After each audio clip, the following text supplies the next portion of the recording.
And we're live. G'day, I'm Scotty North. This is Xenium.Live, where we talk about all things money, finance, and property.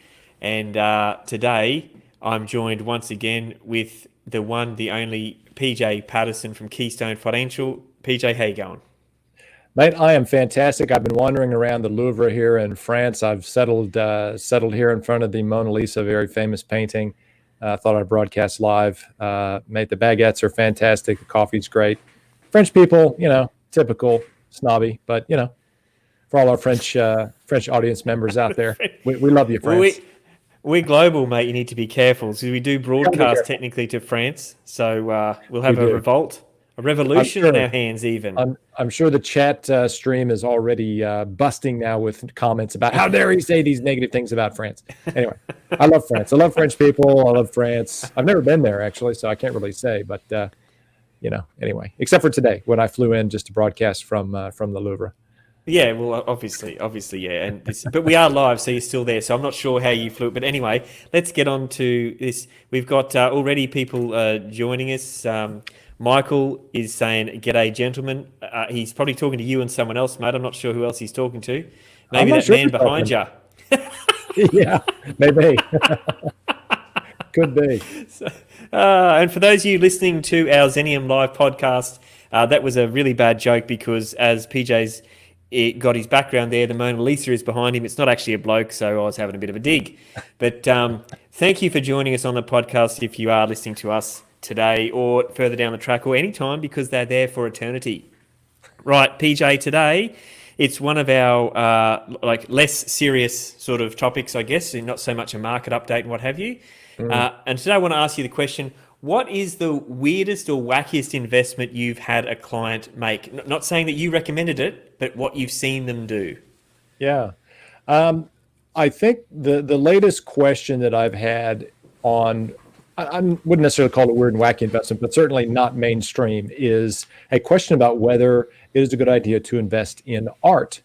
And I thought about it and I pretty much immediately responded and said, absolutely, under no circumstances should you buy art as an investment. But it got me thinking about art and collectibles and all of these things that people might try to invest in or think is an investment that probably isn't really an investment. Certainly these things, art can and does retain its value. Art, some pieces of art can certainly go up substantial amounts. But I think you have to be very careful with these sorts of things because there are a number of other considerations that I think make something an investment or investable that I wanted to talk about today. All right. So with that in mind, I'm going to be we have a debate here, so to speak. So you're saying art's a bad thing. Mate, I wouldn't know a piece of art if it fell down in front of me and said art on it. I really am pretty bad at that sort of thing. But I will say that I have, I read a bit and what have you, and some people have made an extraordinary amount of money on certain pieces of art. So is it fair to say all art's not investment, or is it just you need to have a clue about what you're doing or just stay away? I think for me, I want to be careful about how we phrase this, right? Because you could certainly buy art to have, a hedge against inflation or to be something that retains value. I just wouldn't do it as an investment. So in other words, I wouldn't use superannuation money. So this particular client was wondering, should they invest in an art fund that I think took artworks that you had purchased, they put it in their trust somehow, and then they lease it out to corporates and places to derive an income from it. So it's not something that you then would get any personal enjoyment out of. It's definitely viewed as a business proposition. And I looked at that and I said, look, I just don't think this is right. It's not a market that is really regulated. It's not a market that has any standards in it, really, because, if you just look at the caption behind me, there's paintings of various sizes, painted in probably different eras by different people. How do you value that stuff? And of course, art is such a huge market, like it's massive. And there's so many little niches within art. There's sculptures and there's paintings and there's abstract stuff and there's, you name it. There's probably stuff, there's photographs, things of that nature. So I think for me, it's just one of those areas where I would never say to a client, you should go and buy a classic car, or you should go and buy, a painting and expect it to appreciate in value. If it does do that, fantastic. Great. Winner, winner, chicken dinner. But if it, it should never be something you expect to buy and in 2 to 5 years or 10 years or whatever, sell for profit. All right. So you touched on Michael's next question there, that he's saying that we should buy a GT Falcon and or a Mustang, which is, of course, one of the things on my list to talk about was, cars and that sort of thing. But let's before we get into specifics on that, because I know you're a financial planner and you're obviously bound by certain responsibilities to clients and legislative guff. That's the technical term of the day, is guff, right? Guff, and, but I do know that let's put a line in the sand and say, is there a substantial difference between what goes on inside of super and outside of super? Because things outside of super, someone might buy a GT Falcon or a Mustang or something. It's like, I'll maybe buy it, maybe I'll drive it, right? Maybe it'll go up in value, so on. But there's big issues if you're buying some of these things for inside of super, right? Because it's a completely different ball game. Do you want to touch on that before we get into specifics? Yeah, it's a great question. And it's one that often does get broached by, I get questions about it. And certainly the ATO, who regulates self-managed super funds in Australia, will from time to time have people who have contravened this rule. And there's this thing called the sole purpose test inside of super. And basically the legislation says that you cannot buy something with your superannuation money and use it. So for example, and there's one exception to that, but for example, you cannot buy a house inside of your super fund and go and live in it. That would contravene the SIS Act. The only exception to that in terms of property is commercial. So you can buy a commercial property and you can lease that to your own business. That's the only time that you can do something like that where you really use it. So I've had heard of people and had examples where people have bought artwork inside of their super fund and hung it up in their office. Can't do that because you cannot derive any personal use out of that item. Now you could buy the artwork, as I was talking about in our introduction, and you could rent it to another business that hangs it in their office. That's okay. But you personally cannot basically derive any benefit from the assets that you hold inside of your fund, at least until you hit an age of preservation and a condition of release to get your money out, which leads to a real interesting thing that I studied a while back, or a case study that came up, which was people who were buying wine inside of their super fund, put it into pension phase when they turned 60, 65 or whatever, and then started to drink the wine as a withdrawal from the fund. And believe it or not, I think, if memory serves, I think that was okay. So let me guess, that was part of the pension phase of the super fund, right? It was taking sips of the wine, right? Okay, all right. So they were drinking their benefits. All right, so we did put that in the promo. Is like, are we allowed to drink or drive the benefits? And there we go. We've got an answer. I couldn't believe it. So what if? Look, I'm just I'm pretty bit creative in this. Like, I'm not arty, but maybe creative. And so what if I had a business and I could look down and see someone else's business, and I got them to lease my art, and then I could see my art through their window? Is that sort of a real grey area, or am I going to get in trouble there? I think that one would be okay. I think that's a very long bow to draw for the ATO to say, just because you can see your art through their window, you're deriving benefit from it. So I don't know, man. I think they'd have a tough case against you on that one. Okay. All right. We've got another question here on the artwork. If you lease the art work to your own business, is that something that you can do, or is that how, like, I guess that question comes from the super fund property model, where you can buy a property in your super fund and you can go and lease it to your own business and be there. Is that the only thing, or can art do that? Art I would say no. So again, it's deriving that personal benefit from it. So leasing it to your own business and hanging it in your office, I think you would have a pretty tough hurdle to get over with the ATO because of that sole purpose test. So I would probably not push that. Look, the reality is, and hopefully, none of our listeners are from the ATO, but the reality is that, who's going to check? How are you going to get sprung? Who would even know? It would probably only become an issue if something happened to that piece of art that was hanging in your office. Maybe there was a fire, maybe it was stolen, you put an insurance claim or whatever, and then they say, well, where was it? And you go, well, I was hanging in my office.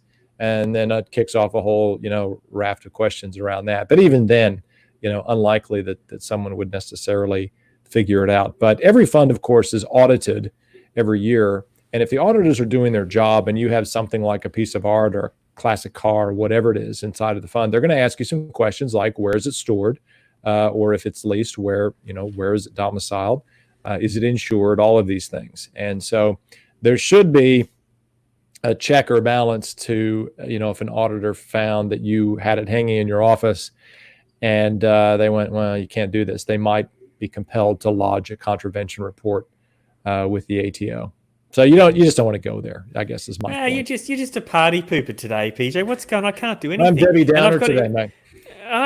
We've got someone else who it looks like I'm asking myself this question, but I don't know what. It's no name, but they're saying I don't think I can wait till 65 to drink the wine. I actually didn't ask myself that question. Whoever that is, thank you for stopping by and asking that. But so, mate, you've hit a sore spot, right? So obviously people don't want to wait till 65.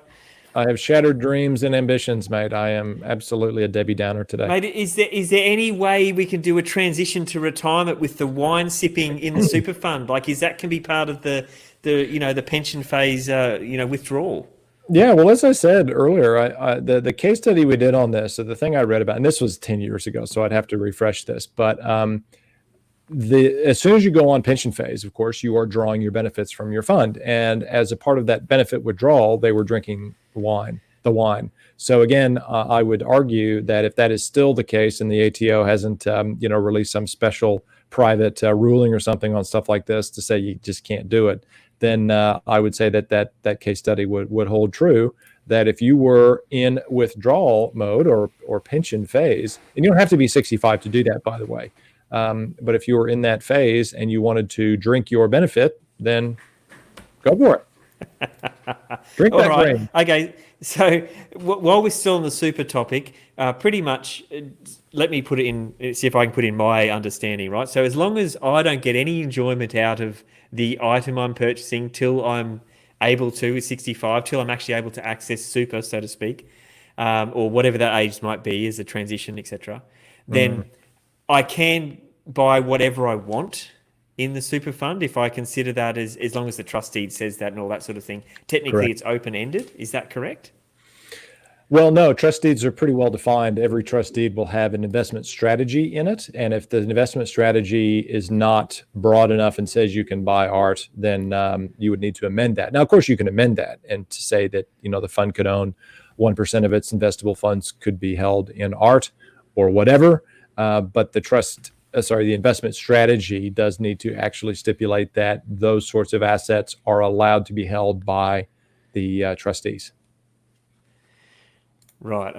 Okay. So as long as it says that it can, but so I guess my point is, if the trustee says it can do that, it can do it. But that can be anything. So we can be talking, like what, a Matchbox collection? Stamps.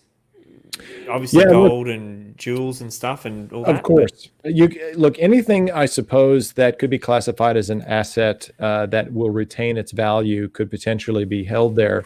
I think, though, that you do need to be careful here because, and I don't want anyone out there thinking that you can just carte blanche go and go, oh, great, I've always wanted to buy a Barbie doll collection, classic Barbie doll collection, so I'm going to go and amend my trust deed so I can do that. Man, I was just ordering the amendments to be changed. Like, what are you doing to me? You were typing the email as we broadcast. I was. That's why I went off screen. I've gone a Barbie doll, way we go.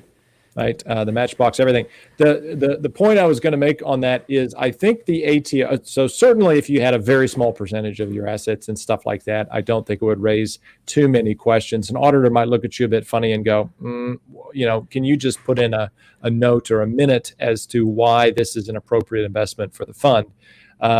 Because there's a lot of risk around these things, of course. They can be stolen, they could be damaged in fire, flood, and whatever. If you are tempted to use that thing, you could break it, all that sort of stuff. So if you were going to buy something like a Matchbox collection as an investment and it was fully legit, like you had it valued, there was a certificate of authenticity and all the things that typically go with stuff that's an antique or a collectible, and you can prove, that it has an origin and what it is, then you said it's stored in my my safe deposit box down at the bank or whatever.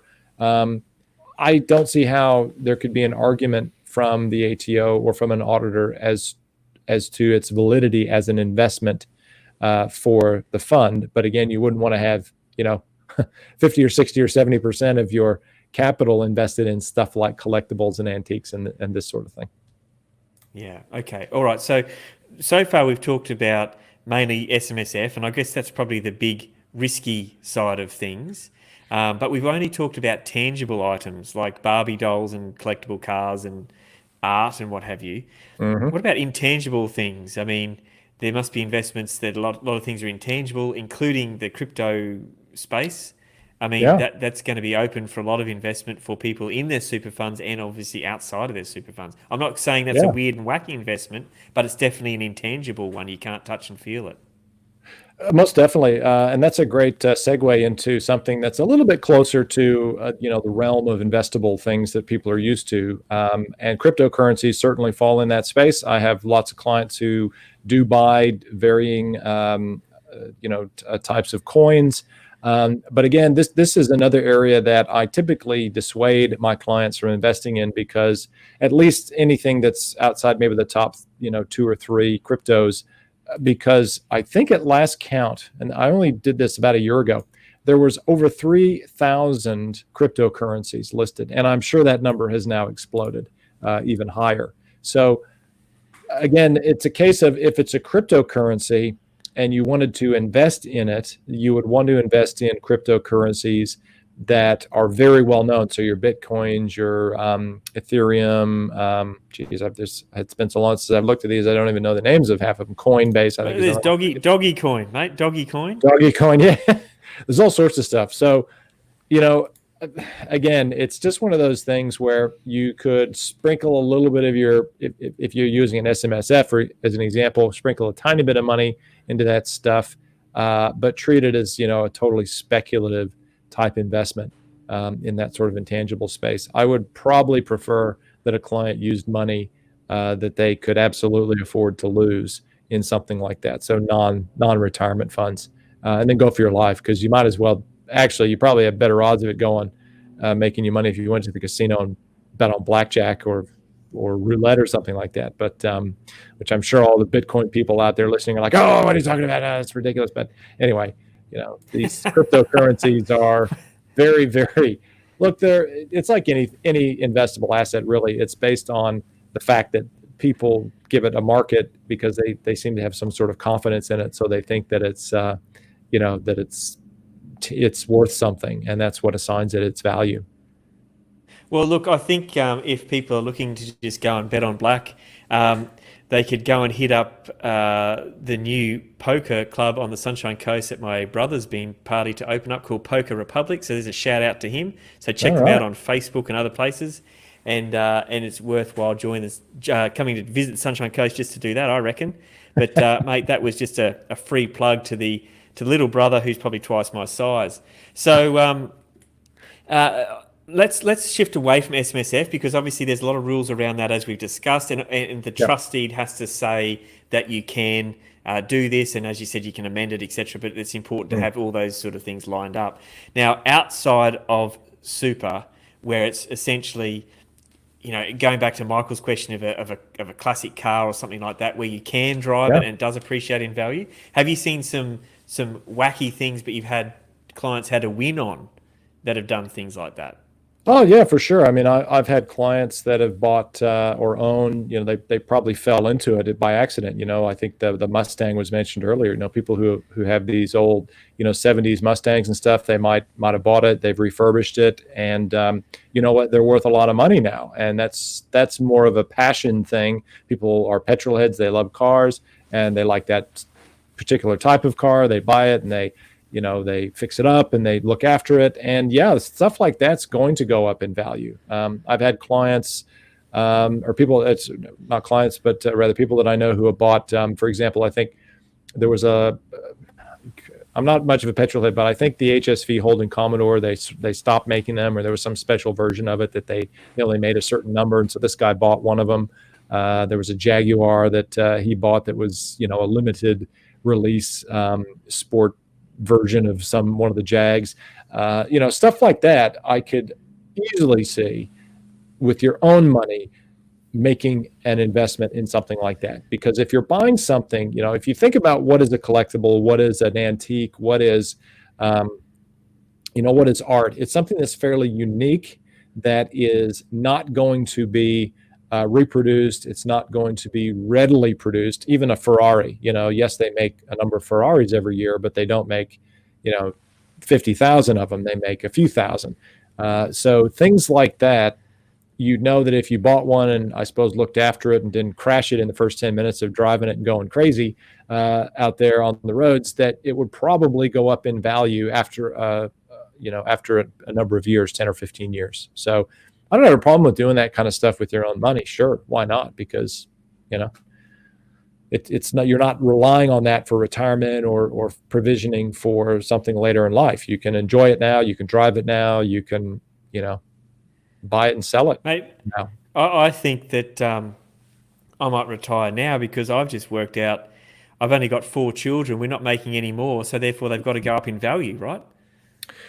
Absolutely, mate. I think if you took them over to Africa or something like that, I'm sure you could fetch a fair price for them. Not that we're condoning human trafficking. Put them to work. Put them. I was thinking about putting them to work, man. I need to put them to work in my yard rather than just watch me drive around the mower. They can drive around absolutely. For me.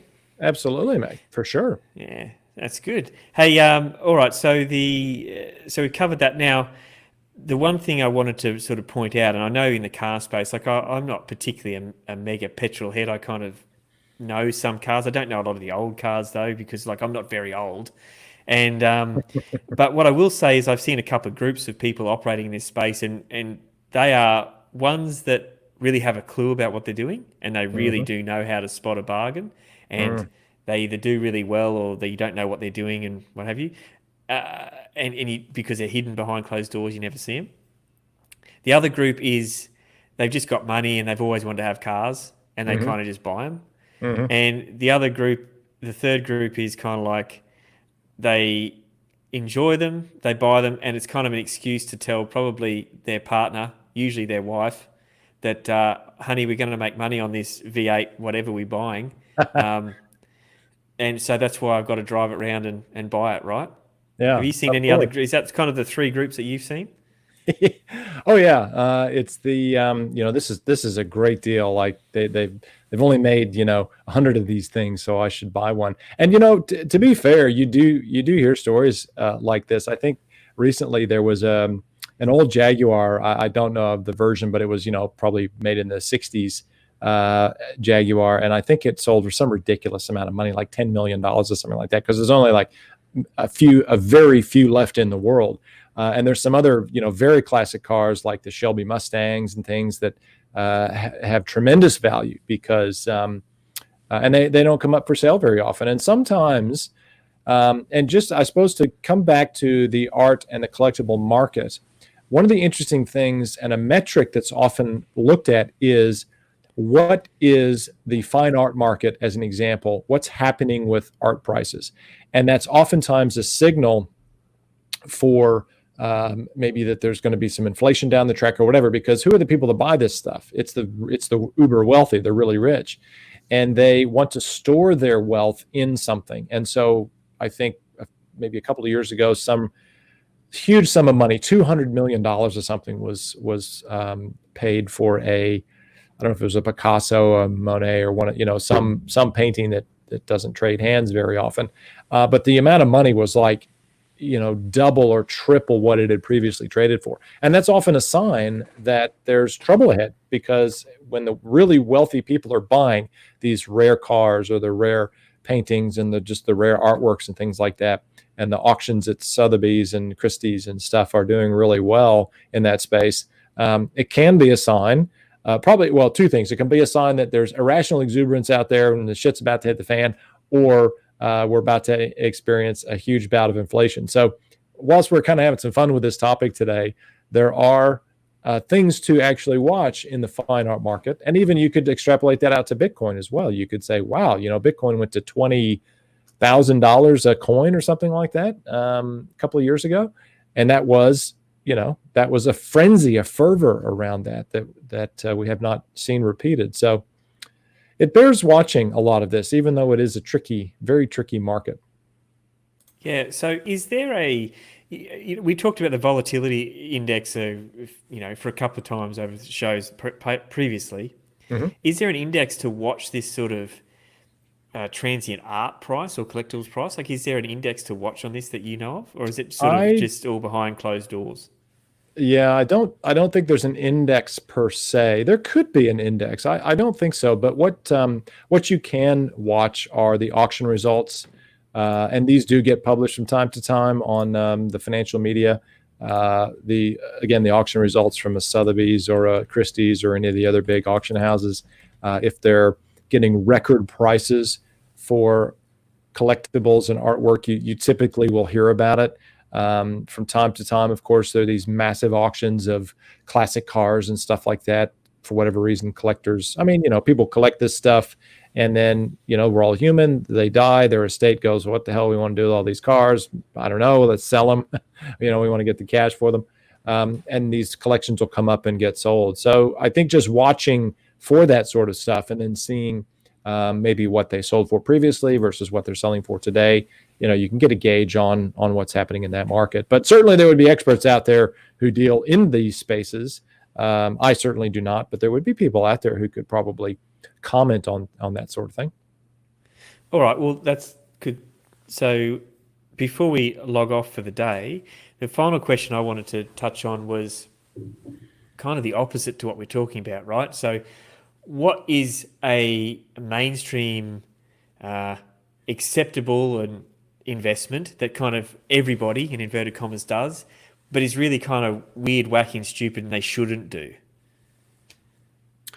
A mainstream investment that's weird and wacky that people do that they shouldn't do. Wow. I guess I'm kind of thinking that, people just, everyone does this, so we all buy this sort of thing in our super fund, or we all do this, or we all do that. But when you actually take away from the be a salmon, and you actually go, well, hang on a tick, maybe we shouldn't be doing this. Maybe we should be putting our money elsewhere. I'm not saying there is one. I just thought I'd throw it out there. Yeah, it's a good question. I can't really think of anything that I know of a lot of people. Like, I'm just thinking about my client base, and as clients have come to me and we've looked at all their assets that they hold, that there's stuff that we should get rid of. I think, if anything, the comment I'd probably make on that would be that many people will dabble in $1 and $2, penny stock type stuff. They will mess around with these small mining companies and things like that in Australia. A lot of that stuff is rubbish, and it's extremely speculative. So not that that's a collectible or artwork, but it's certainly something I will often come across, and I'll say, look, you guys jettison that from your portfolio because it's just a complete and total punt, and you just wouldn't want to own it. But other than that, what about your own house? What about your own house? I mean, I'm a big believer of having your own house, but I'm not a believer that you should be considering it as an investment, and I think a lot of people do. That's a really good question. I think here's where I'm at on that. I actually think that your home, your principal place of residence, is actually the only property asset that you actually need. I know that there's probably a lot of people in Australia right now aghast at the concept that you would not need a property portfolio, because that's what we've been hearing about for the last 25 years ad nauseum from a certain segment of our population. But I think that the strategy around a principal place of residence is to buy the best one you can possibly afford, and as soon as possible, convert the debt from being non-deductible to deductible, and to then use that deductible debt, or use that debt to go and acquire other assets. Now, obviously, you and I talk a lot. We do business together. You're in the property development space, among other things. That's where I think the best opportunities are for property, because of the value creation. So I'm a big believer in, where is the value going to get created, or where is the capital going to get grown the fastest? And in the property space for me, because you need a place to live, you should always have a PPOR. But pardon me, beyond that, I think you should be investing in property projects that you are the person or the company or whatever that is creating the value, because then you don't have to wait for it. You've created it, you get to use it today, versus buying something that's already been built, apartment or house or whatever, and then having to wait 15 years for the damn thing to double in price. So that's kind of my take. It's good, mate. I think we might have a topic for another show there at the end of this one, which is always good to do. Look, we've hit our 30-minute mark, and I know that you have many other shows and to go to. I can hear the knocking on the door. People are knocking at the door of your art gallery. That's right, to get your autograph and stuff. So we better let you go on that. And mate, I appreciate your insight once again on this. And we're due back with you in 2 weeks, and I think we'll be due for a market update at that point. So stay tuned for that one. Sounds good. I'll look forward to it. And we'll have another 2 weeks of economic data and other things under our belt. And let's hope, touching wood here, that this COVID situation doesn't shut us down again. It's kind of looking a bit dicey at the moment. Victoria's shut down. I'm not sure if that's to keep the Victorians in or keep everyone else out. But nevertheless, it's not a good situation. So hopefully that will not spread to the rest of the country. Fingers crossed it doesn't get any worse. No, that's a good point. Well, we'll keep an update on that in terms of how that affects the property and the other markets as we go on. We got Remo's jumped in, said, thanks, gents. A good chat. We did have a good chat, yes. So thanks. We can't hear you guys, but thanks for commenting to all our commenters today. That was really good. Look, that's PJ from Keystone Financial. I'm Scotty North. This is Xenium.Live, and today we're talking about all things wild, weird, and wacky in an investment space. Don't forget to jump on and join us on the details below that have been scrolling here on the screen as we've been playing. But for those of you listening along at home, you need to go to www.xenium.property/join. So there's no .coms, no .aus. And you got any questions, comments or concerns on anything that we've said today, or feedback? We love feedback. We love getting those emails that say, talk about this topic, we'd love to know about this. Hit us up on the email. Once again, been scrolling for those of you listening, is hello, that's just hello, at Xenium.property. So XENIUM.property. That's just normal hello at Xenium.property. And you can call us on 1300 66 7789. All right, I've babbled enough. Thanks, PJ, for bringing actually good content to the screen. And thanks again for joining us, everyone who has watched and commented today. All right, as I said, that's it. Signing off. Till next time. Thanks, Scotty. See ya. See ya.